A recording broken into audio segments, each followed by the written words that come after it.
biggest challenges for us to adapt to the widespread changes on the powertrain aerodynamics this year are going to result in significant operational changes from recent history in Formula One.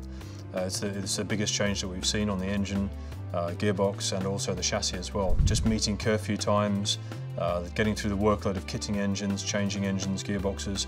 Even if you don't actually have failures, that's going to be a massive task. There's a concept called 30-30, which means 30 wind-on hours a week against 30 teraflops of CFD usage per week, and you have to stay within that limit for all teams.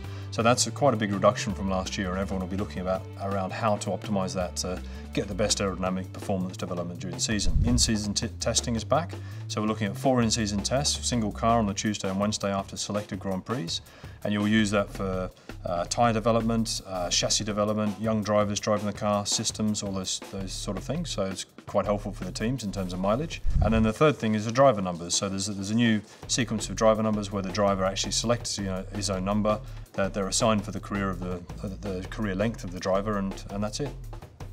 Well, at McLaren at the moment, the preparation is huge. So there's a hive of activity downstairs. We're obviously building cars, checking them and signing them off, shipping them off to test. We've got a test in Spain, and then we've got a double header test in Bahrain before we head off to Melbourne for the first Grand Prix. We're producing chassis. We have to introduce an upgrade kit for the first race.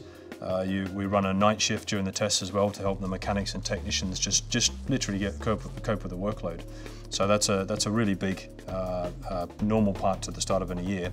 Made even more so, even more difficult this year because of the rule changes. The reliability aspects of the car and the performance changes you're going to see during the year are going to be really significant. So if the team that wins the first race doesn't necessarily mean they're going to be still winning by the 5th race, and vice versa. The requirements on a driver are going to shift, so people are going to see the drivers who are intelligent and can cope with the workload while still driving fast and being the champions that they are is going to be a material differentiator. I think we're going to see differences across teams, not just from reliability and performance, but actually the way the driver can cope with it. Well, there's a real buzz around McLaren at the moment because we want to re-establish ourselves in 2014. We're very forward-thinking, learning from previous mistakes, but making sure we really get ourselves back at the front. We're here to win. We've got Peter Prodromou coming in, so he's coming in the next year, which is great news. We've just taken on Matt Morris as engineering director, and his input's been fantastic into the team. It's an ongoing drive within McLaren to keep looking for great talent across the board, because that's what we're all about. The other program that's starting significantly now is Honda.